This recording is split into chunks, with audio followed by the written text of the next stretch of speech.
Praise the Lord, hallelujah. मैं हमेंद्र प्रभु यीशु मसीह के नाम से आप सबका इस आत्मिक संगति में स्वागत करता हूं। आइए हम आज के आत्मिक संगति में अब आगे बढ़ते हैं। आज हम यीशु के लहू के बारे में कुछ बातों को सीखेंगे। आशा और अपेक्षा रखता हूं कि आज की शिक्षा आपके आत्मिक जीवन और उन्नति में ये लाभकारी होगा। निकाल लेंगे हम वचन लय व्यवस्था 17वां अध्याय और उसका 11 वचन।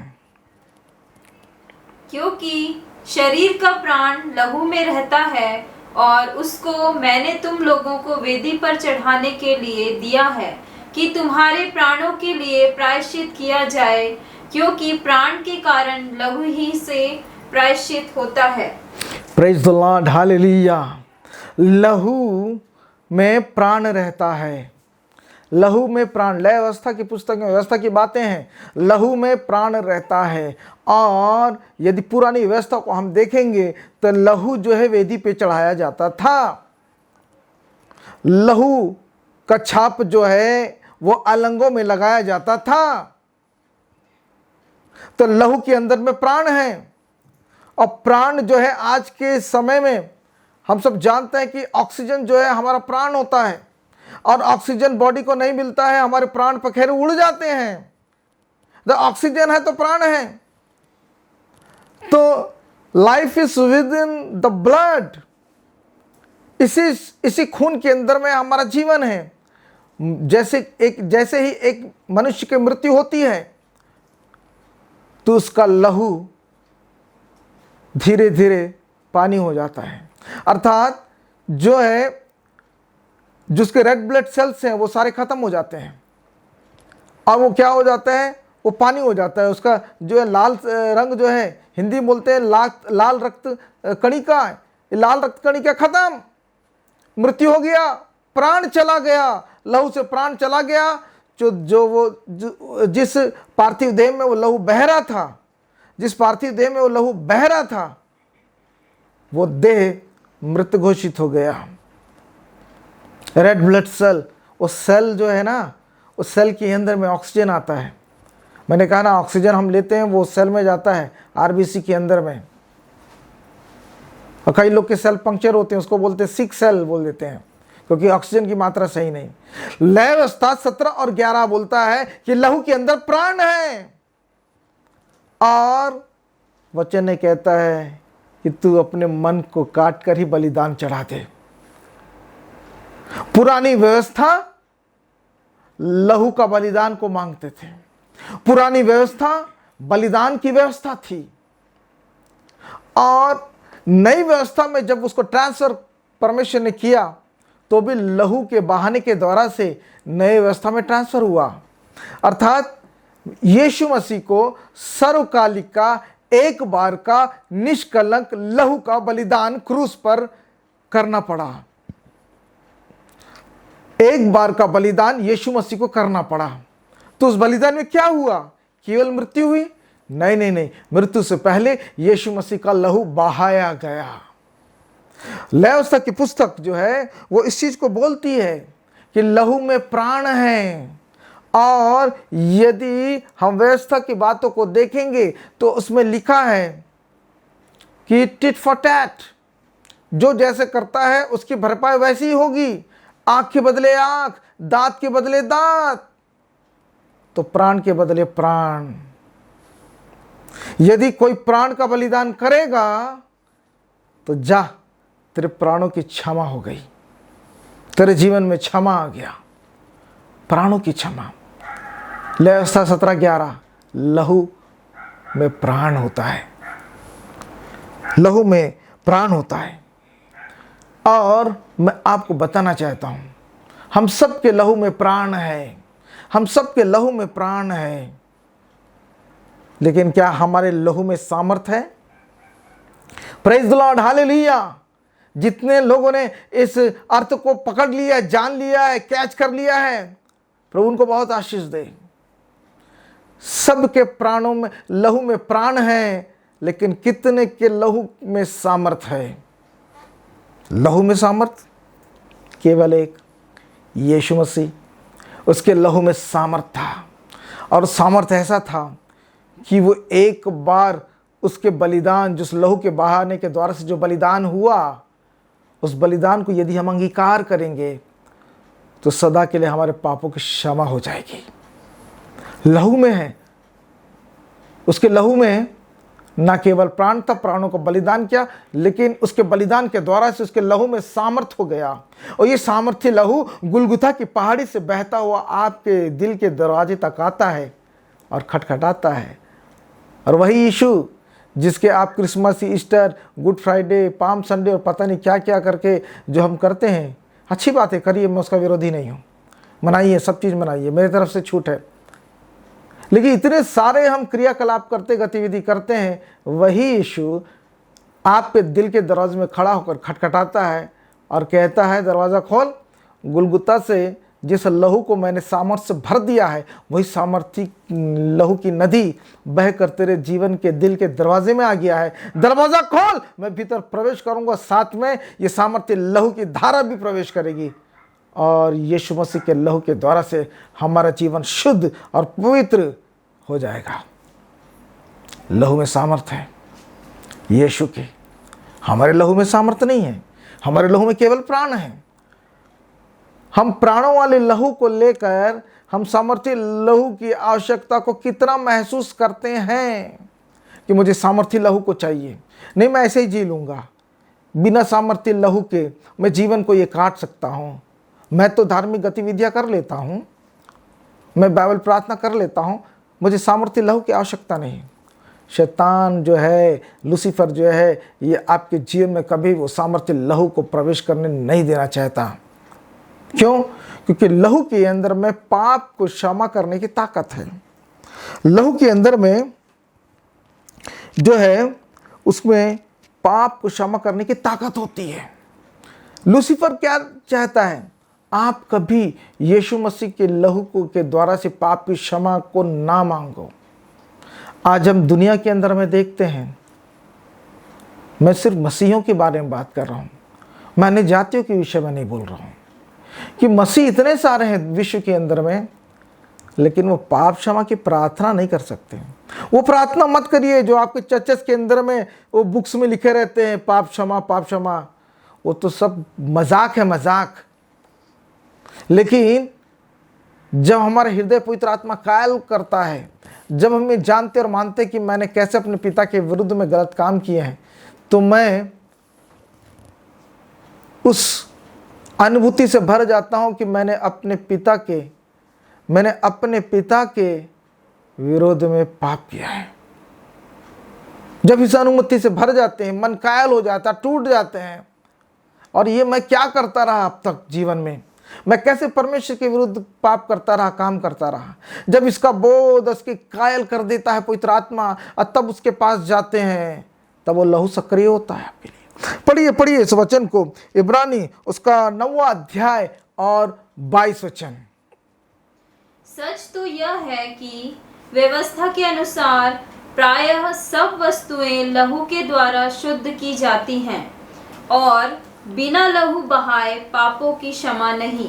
Praise the Lord. व्यवस्था के अनुसार से लहू से हर चीज शुद्ध की जाती है, और बिना लहू बहाए पापों की क्षमा नहीं।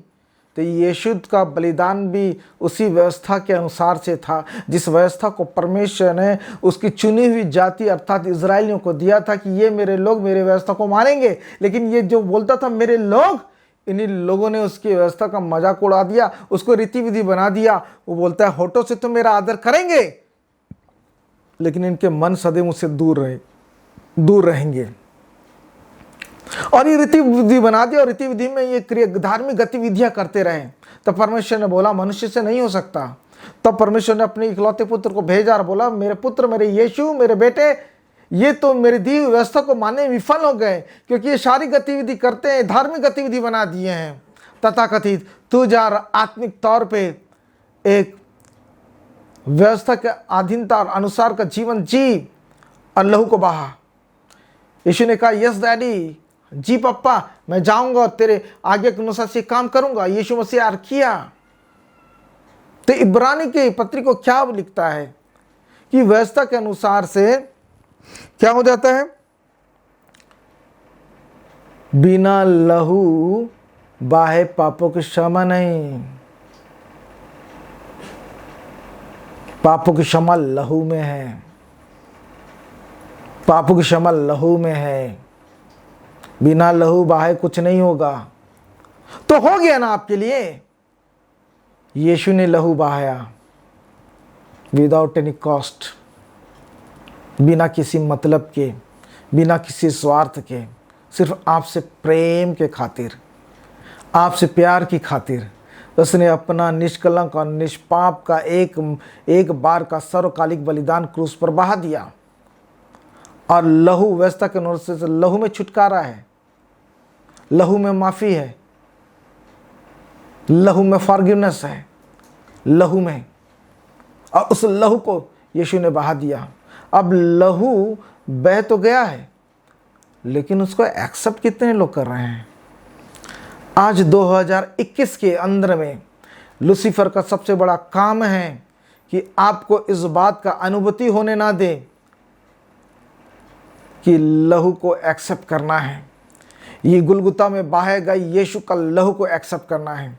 इसलिए जैसे जो पहली व्यवस्था इजरायलियों को दिया गया था और वो आत्मा की व्यवस्था को शरीर पे ले आए थे और धार्मिक गतिविधि के अनुसार से, धार्मिक कर्म कांड और क्रियाकलाप के अनुसार से परमेश्वर की व्यवस्था को निपटा रहे थे, आज भी वही बात हो रही है। आज भी वही बात हो रही है। हूबहू लोग आज भी यीशु मसीह के नाम से धार्मिक गतिविधियां ही कर रहे हैं, क्रियाकलाप ही कर रहे हैं, चर्च एक्टिविटीज ही कर रहे हैं। ठीक है, नो प्रॉब्लम, उससे कोई हर्जा नहीं है। लेकिन what about to accept blood of Jesus Christ? Yeshu के लहू को अंगीकार करने के विषय में क्या कहेंगे? जितने लोग शारीरिक तरीके से परमेश्वर के काम को करने की कोशिश कर रहे हैं, उनके जीवन में यीशु का लहू नहीं है, क्योंकि उन्होंने यीशु के लहू को महत्व नहीं दिया। जिन्होंने महत्व ही नहीं दिया तो अंगीकार क्या करेंगे वो? और जो अंगीकार ही नहीं किया यीशु के लहू को, तो यीशु उसके व्यक्तिगत जीवन का उद्धार करता कैसे? हो ही नहीं सकता। यदि यीशु को उद्धार करता अगर बनाना है तो उसको उसके लहू के द्वारा से अपने जीवन के हर एक पापों को धोना पड़ेगा। और जब पापों को धोते हैं, जब पापों को धोते हैं तो हम शुद्ध बन जाते हैं और परमेश्वर के लिए ग्राह्य हो जाते हैं, ग्रहण योग्य हो जाते हैं। लेकिन इस दशा के अंदर में जब लहू का स्नान हमारे जीवन में नहीं आया है, परमेश्वर हमको ग्रहण नहीं करेगा। आप कितने अच्छा बाइबल पढ़ते हो, कितना अच्छा चंगाई करते हो, कितना अच्छा भूत भगाते हो, कितना अच्छा भविष्यवाणी करते हो, इसे कोई लेना देना नहीं है। आपके गुनाह जो है क्या पूरे तरीके से लहू के द्वारा से धोए गए हैं अथवा नहीं? अगर लहू से धोए गए हैं तो उसी अवस्था में परमेश्वर ग्रहण करता है। कहाँ ग्रहण करता है? अब कई लोग बोलेंगे परमेश्वर ने बोला, यीशु ने बोला छोटे बच्चों को ग्रहण करो, ग्रहण करो, तो बहुत सारे ईसाई लोगों ने अनाथालय खोल लिया। मैं उसकी बात नहीं कर रहा हूँ, मैं उस चीज़ की आत्मा की बात कर रहा हूँ कि आत्मा जब आपकी ग्रहण की जाएगी तो मेमने के साम्राज्य में आपको वहाँ की नागरिकता मिलेगी, अर्थात परमेश्वर के राज्य में प्रवेश। ग्रहण करने का तात्पर्य यहाँ पर यही है। लेकिन चिंता कितने लोगों को है कि मुझे परमेश्वर के राज्य में जाना है, मुझे सकरे रास्ते से होकर जाना है। चिंता कितने लोगों को है? चिंता नहीं है। इसलिए गतिविधियों को करने वाले लोग चौड़े मार्ग में जा रहे हैं। और आश्चर्य तो इस बात का है कि बहुतों को मालूम भी नहीं है और जानते भी नहीं है कि हमको परमेश्वर के राज्य में प्रवेश करना है।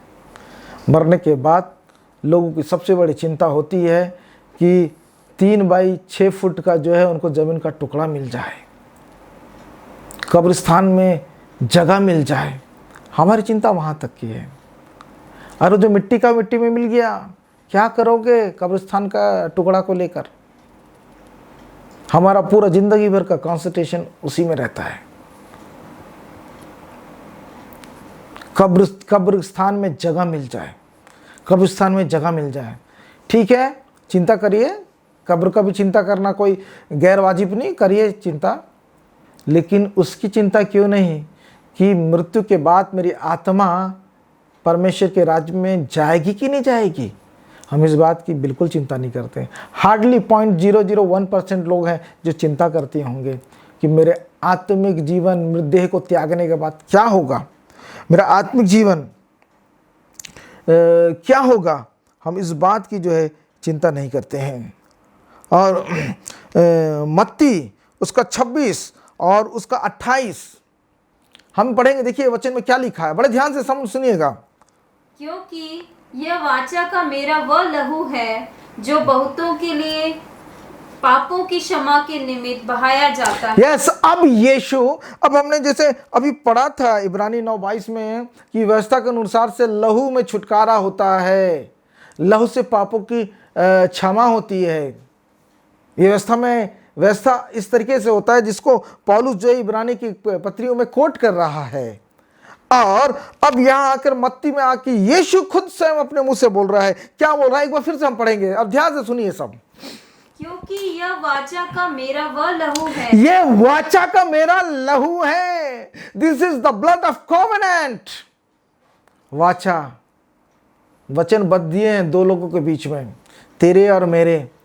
ये हम वचन करते हैं, आई प्रॉमिस यू, मैं तुम्हें छुड़ाऊंगा, मैं तुम्हें। परमेश्वर ने जगत से ऐसा प्रेम किया, बच्चे से बचपन से रटा के रख लेते हैं ये वचन को, यूहन्ना 3:16 समझते नहीं है।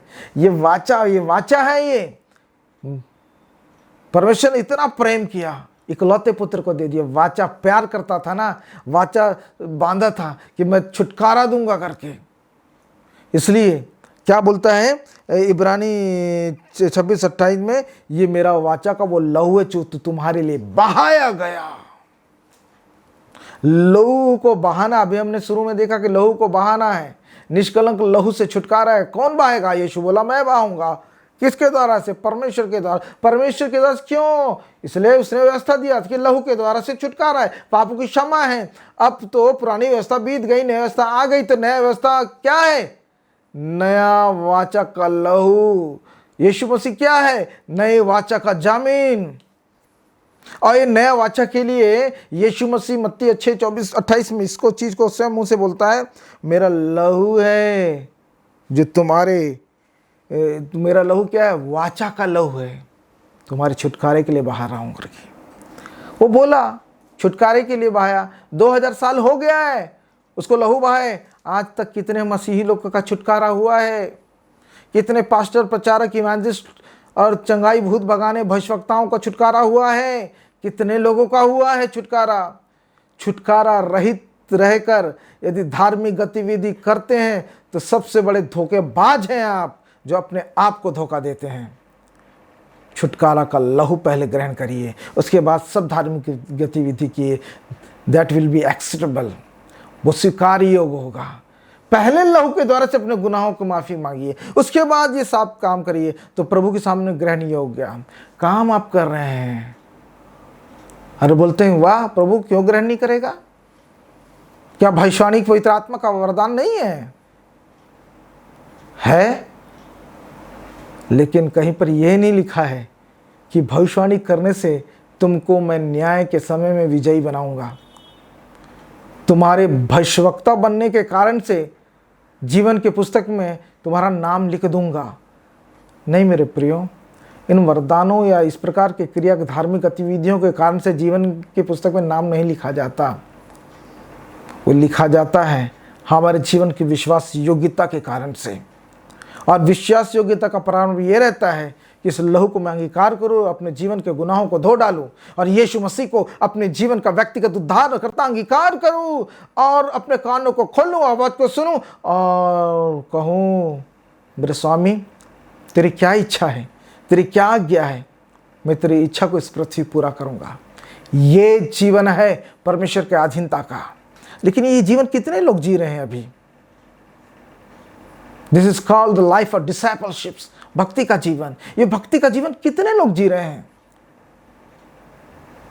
हम लोग ये जीवन जीना ही नहीं चाहते हैं। हम चिन्ह और चमत्कारों का और अद्भुत कामों का जीवन जीना चाहते हैं, तथा कथित जो है एक संतुष्टि को अपने जीवन में लेके आना चाहते हैं। मेरे प्रियो, आपके सोचने के अनुसार से नहीं होगा, लेकिन परमेश्वर ने जो सिस्टम को बनाया उस सिस्टम के अनुसार से ही हर बात चीज़ होगा। और वो चीज़ हर बात जो सिस्टम के अनुसार से होगा, तो सिस्टम ये है कि लहू बहाना था, क्योंकि लहू में प्राण होता है, प्राणों का बलिदान से जो छुटकारा होता है। तो नई व्यवस्था को, नया वाचा का जामीन एक निष्कलंक निष्पाप यीशु मसीह ने उस लहू और प्राण को उस क्रूस पे बहा दिया। अब वो इंतज़ार करता है कि कितने लोग जो है यीशु के लहू से अपने गुनाहों को धो डालेंगे। कितने लोग आज 2021 में परमेश्वर इंतज़ार करता है आपका। यदि आपके पास अंगीकार नहीं है, यदि आपके पास नए जन्म का अनुभव नहीं है, यदि आप अभी तक उद्धार का बपतिस्मा नहीं लिए हैं, आपके पास कोई बपतिस्मा आपने लिया होगा जब आप जवान हुए होंगे, मैं उसकी बात नहीं कह रहा हूँ। मैं कह रहा हूँ क्या आपके पास उद्धार का बपतिस्मा है? क्या अंगीकार का जीवन है? क्या उद्धार का बपतिस्मा है? क्या आज्ञाकारिता का जीवन है? क्या भक्ति का जीवन है? क्या ये परमेश्वर के चरणों में निरंतर बैठने का जीवन है? क्या अपने कानों से परमेश्वर की आज्ञा को सुनने का जीवन है? हमारे पास कौन सा जीवन है? मेरे प्रियो, आज अवसर है कि हम उस लहू का अंगीकार करें, उस छुटकारे के लहू को अंगीकार करें, उस छुटकारे के लहू को अंगीकार करें और अपने जीवन को परमेश्वर की अधीनता में दे दें और पूरी तरीके से अपना कंट्रोल जो है यहोवा के हाथ में दे दे, पवित्र आत्मा के हाथ में दे दे, यीशु के हाथ में दे दे। और हमें से कोई भी अपनी बुद्धि को ना चलाए, अपनी इच्छा को ना चलाए, अपनी योजना को ना चलाए, लेकिन परमेश्वर की बातों को सुनने के लिए तैयार रहें। जैसा परमेश्वर बोलता है उन बातों को हम वैसा करें। आइए मैं आप लोगों के लिए प्रार्थना करना चाहता हूँ। हम सब अपनी आंखों को बंद करेंगे। जितने ये वचन को जिन्होंने सुना है, इस मैसेज को जितने लोगों ने सुना है, मेरा विनती है घुटनों पे आए, हमारे राजा का आदर करें, परमेश्वर का आदर करें, हमारे स्वामी का आदर करें। वो बादशाहों का बादशाह है, उसके सामने में घुटने टेकें, सर झुकाएं और प्रार्थना करें। जैसा उड़ाव पुत्र पश्चातापी मन लेकर पिता के पास लौटा, आज हमारे पास अवसर है, हम पश्चातापी मन लेकर अपने पिता के पास जाएं, निवेदन करें, मेरे स्वामी, मेरे यहोवा, लहू का छुटकारा तेरे पुत्र यीशु के लहू में है। प्रभु जी, मैं विनती करता हूँ, प्रभु जी मेरे साथ दोहराएं। प्रभु जी, अपने पुत्र के लहू का सामर्थ मेरे जीवन में उंडेल दें, मेरे गुनाहों को धोकर शुद्ध कर दे, श्वेत कर दे, रंच मात्र का दाग और धब्बा मेरे जीवन में ना रहने पाए। तेरे दृष्टि में प्रभु जी मेरा जीवन एक शुद्ध और पवित्र जीवन बनकर आए। प्रभु जी, मैं अपने गुनाहों के माफ़ी मांगता हूँ, मुझे क्षमा करना प्रभु जी। आज से पहले जितने भी कामों को मैंने किया, अनजाने में किया, तेरे वचन को जाने बगैर किया प्रभु जी, लेकिन आज ने मैं तेरे वचन को मैंने सुना है, आज मैं अपने गुनाहों की माफ़ी को मांगता हूँ। आज मेरे जीवन को इस गुनाहों से छुटकारा दे, और छुटकारा तेरे पुत्र के लहू में है। मैं इस लहू को अपने जीवन में अंगीकार करता हूँ, यीशु मसीह को अपने जीवन का उद्धार करता अंगीकार करता हूँ। मेरे यहोवा कृपा करके बड़ी दया दिखा परमेश्वरता, और मेरे जीवन को शुद्ध और पवित्र बना और मेरे जीवन को ग्रहण कर ले। और प्रभु जी, एक नया मांस का हृदय मेरे अंदर भर दे, हर एक कठोर बातें मेरे जीवन से दूर चली जाए, हर एक व्यर्थ के तर्क और तार्किक विचार दूर चले जाए। मैं अपने आप को शून्य करके यहोवा तेरी अधीनता में रखता हूँ। कोई विचार नहीं, कुछ भी सोच नहीं, लेकिन खुदावंद यीशु राजा, मैं शून्य होकर तेरी भक्ति करना चाहता हूँ। और प्रभु जी, जिन बातों को कानों ने सुना, आँखों ने नहीं देखा, प्रभु जी उन बातों की अनुभूति मैं तेरी भक्ति करने के द्वारा से देखना चाहता हूँ। प्रभु जी, हम सब पर बड़ी दया कर। और परमेश्वर, तेरी आत्मा बड़ी प्रबलता के साथ, उस पवित्र आत्मा बड़ी प्रबलता के साथ मेरे जीवन पर होने पाए।